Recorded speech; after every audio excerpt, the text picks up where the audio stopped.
Hello, my friends. Dr. Nikki here, and I am with Ed Harrold. He is the founder of Go Be Great and the author of Life with Breath. Welcome, Ed. Thank you for being on my show. Thank you, Dr. Nikki, for having me. I'm really excited to share some information with your audience today. Perfect. I'm super excited that you're here. So let's dive in. We're going to talk about breath and how that's valuable and what impacts it can have in our life. Yeah, so either in the foreground of our mind or the background of our mind, the length, depth, and pace of our breathing plays a huge role in what our cardiovascular system will be doing, what our blood pressure is doing, what our neurobiology is doing, and whether the body is burning fat or storing fat. Wow. Fascinating, huh? Uh, Yeah. Talk about the last one real quick. So if you're talking So breath. there's some, number one is we're all born nostril breathers. If you have a young child, you'll see that child, and that child is always breathing through its nose unless its sinuses are clogged with mucus, phlegm, and fat. So, even as an adult, it's the same as a child. We want everybody to be nasal dominant. The brain, the respiratory glands in the brain love to see the air come in through the nostrils.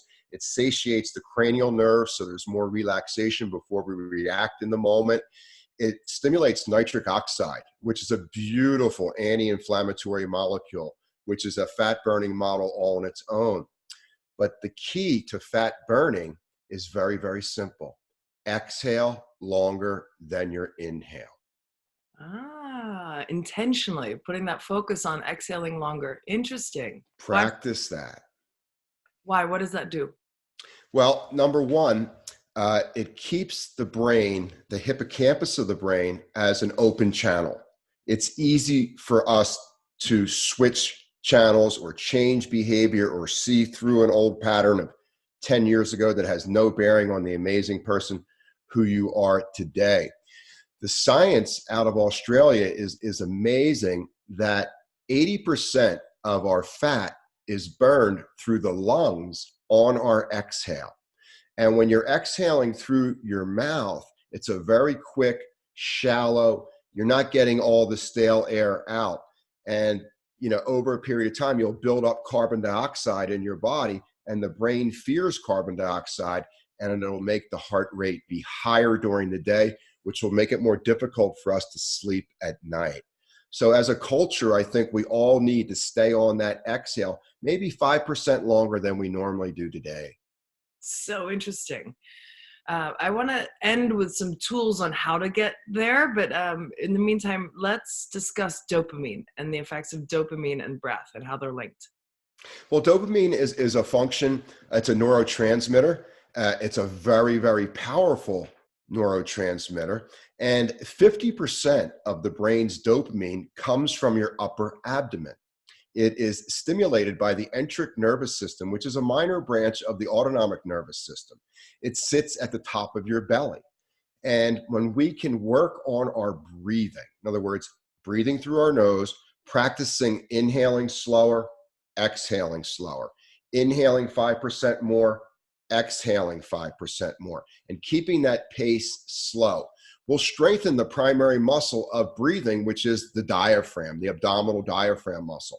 So as the diaphragm muscle becomes more dynamic, stronger, more flexible, it's going to massage the upper abdomen area of where this enteric system is. And you'll have a lot more dopamine available to you in the brain, but you'll also have a lot more serotonin. And when we look at things that make us feel good, endorphins, oxytocin, serotonin, dopamine, these things come from the upper abdomen. So if we can get control of our breath and keep massaging that upper abdomen area as the diaphragm moves down on the inhale, up on the exhale, that pression and suction will bring more blood flow and oxygenation to this enteric system. The brain loves this. And on some level, we're all addicted to dopamine because it's that little thing that it stimulates when you get your list done or you've got a task done or something that you thought you couldn't do that you did. That arousal that moves through the soft tissue of the body, that moves through our organs is dopamine. Interesting. And the breath can trigger that just by taking slightly deeper inhales and exhales. Yeah. And you'll notice when you do begin to breathe a little bit deeper, your spine becomes erect. Not only is the diaphragm the primary muscle of inspiration or taking fresh energy into the lungs, but it's also the number one muscle for keeping the spine straight. And posture plays such a huge role in feeling good about ourselves, getting out of our own way, seeing the bigger picture around some of the details that might have taken some of the joy out of our life in the past. So true. Fascinating. Really interesting work. Tell us about your book. What's your favorite lesson that you taught in the book? Well, the book's called Life with Breath, IQ plus EQ equals a new you. And the biggest takeaway I had from the book that is when I can support my respiration, I'm supporting a healthy cardiovascular system. And the number one cause of death is heart disease. And when the heart is beating faster than it should for the age that you are, you can begin to operate at lower levels of oxygen and chronic disease can begin to set in. So our breathing plays a huge role in supporting the heart. And when I'm aware of my heart's wisdom and I add it to my cognitive function, my heart will never let me fail. It doesn't even know what fear is. It hangs in there and it's very quiet. So learning how to interact with myself first interpersonally and then externally with the world, with the eyes and ears and mouth of my heart, I feel so much more grateful that I'm in a body.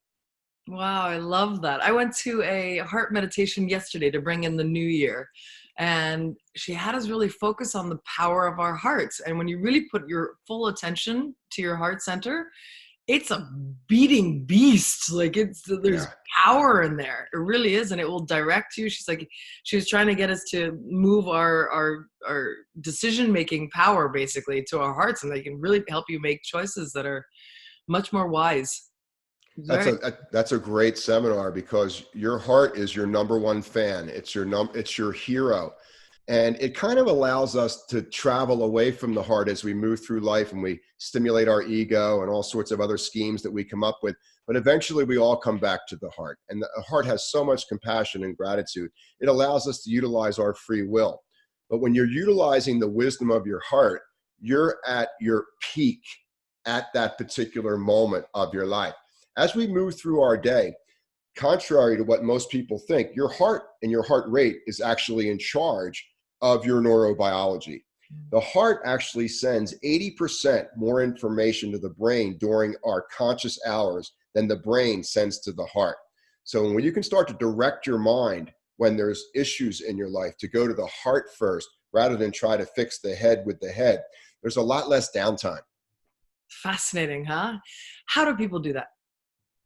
Well, number one, it takes a little bit of interest that understanding that the best days in your life are right in front of you. They haven't passed yet. And there's a reason why you might be going through maybe a little challenging time right now. And having that heart at your mental doorstep, you use the mind. The brain is kind of locked into the cranium of the skull. The mind can be anywhere you place your attention. And when you can take that slower focused breath and you can direct your mind into your heart, then you're reprogramming and remapping the brain of how you're going to allow conversations to take place inside of us. Mm. So would you advise a specific meditation, a specific type of breath work to get connected to your heart? Yeah, a really simple technique that you can do anywhere, anytime is a slow motion inhale through the nose, really inflating the lungs to their full 5-liter capacity. But get the air in the lower lobes of your lungs first, because the lower lobes of the lungs are imbued with parasympathetic, oxygen-rich, hemoglobin-rich nerve endings, which are going to keep your heart rate down. Breathing through your nose, get the air in the lower lobes of your lungs. Try to keep the air out of the upper lobes until the end of the inhale, because the upper lobes of the lungs are imbued with fight or flight cortisol hormones, which are going to create a higher heart rate, higher blood pressure, and will revert back to our subconscious. So slow motion inhale, and then right at the end of your inhale, just pause for a moment and create a little gap between the end of the inhale of that beautiful moment, that birthing of this great, great moment, and the initiation of the exhale, which is a relaxation response. It's parasympathetic, and it's a letting go of whatever you mentally just brought attention to. Just let it wither on the vine and go. And then right at the base of your exhale, pause and create a little gap between the end of the exhale. Close this moment, because your brain likes to get things done. It doesn't like a lot of open chapters. So complete that moment on the exhale and then pause. Notice that gap in that space right there and become familiar with that gap's offering. And then slow motion inhale again. So just to recap, slow motion inhale, relax your eyes, your jaw, tongue on the upper palate, pause. Slow motion exhale, pause. Practice this. You'll drop right into the wisdom that's just waiting for you to make contact with it a little deeper inside yourself. I love that. Thank you. That was Thank beautiful. you. Is there anything else you'd like to share? I would just say that we're living in an extremely challenging time, and allowing yourself psychologically not to participate in any fear, not to participate in any self-doubt, not to participate in any shaming or blaming of anyone else outside of you. Keep focused on your goal this year. Mentally have a tool that brings yourself back to the greatest part of yourself. Your ability to control your breath is your ability to control your mind. So when you can control your physiology, you can control your psychology. You know what that means is you control the thought. The thought doesn't control you based on who you were last year. So true.